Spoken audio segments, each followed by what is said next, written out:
ఓం శ్రీ సాయినాథాయ నమః. శ్రీ సాయి సచరిత్రము 3వ అధ్యాయము. సాయిబాబా అనుమతి వాగ్దానము. భక్తులు వేర్వేరు పనులు నియమించుట. బాబా కథలు. దీపస్తంభములు. సాయిబాబా మాతృప్రేమ. రోహిల్లా కథ. బాబా యొక్క అమృత తుల్యమగు పలుకలు. సాయిబాబా యొక్క హనుమతి వాగ్దానము.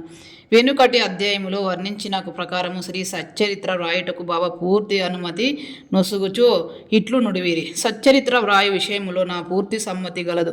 నీ పనిని నీవు నిర్వర్తించుము, భయపడుకుము, మనస్సు నిలకడగా నుంచుము, నా మాట యందు విశ్వాసం ఉంచుము. నా లీలలు వ్రాసినచో నా విద్య అంతరించిపోవును. నా లీలలు వ్రాసినచో నవిద్య అంతరించుపోవును. శ్రద్ధాభక్తులతో వానిని వినిన వారికి ప్రపంచమందు వ్యామోహము క్షీణించును. బలమైన ప్రేమ భక్తి కిరీటములు లేచును. ఎవరైతే నా లీలలు మునిగెదరో వారికి జ్ఞానరత్నము లభించును. ఇది విని రచయిత మిల్కి సంతోషింపబడేను. ఎవరైతే మనపూర్వకముగా నాపై పూర్తిగా ఆధారపడి ఉన్నారో వారి కథలో వినినప్పుడు అమితానందము పొందెదరు. నా లీలను నా గానము చేసిన వారికి అందులేని ఆనందము, శాశ్వతమైన తృప్తి ఇచ్చేదనని నమ్మము.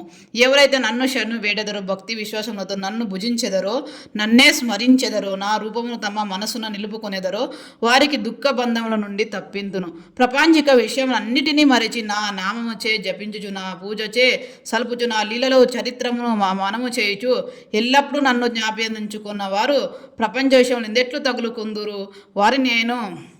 వారికి నేను మరణము నుండి బయట లాగేదను. నా కథలు వినినచో సకల రోగములు నివారింపబడును. కావున భక్తి శ్రద్ధలతో నా కథలు వినుము, వానిని మనము నిలుపుము. ఆనందమునకు తృప్తి నిధియే మార్గము. నా భక్తుల యొక్క గర్వ అహంకారములు నిష్క్రమించును. నా లీలలో వినవారికి శాంతి కలుగును. మనపూర్వకమైన నమ్మకము గలవారికి శుద్ధ చైతన్యముతో దదాత్మము కలుగును. సాయి సాయి అను నామమును జ్ఞాప్తి ఉంచుకున్నంత మాత్రమున చెడు పలుకుట వలన, వినుట వలన కలుగు పాపములు తొలగిపోవును.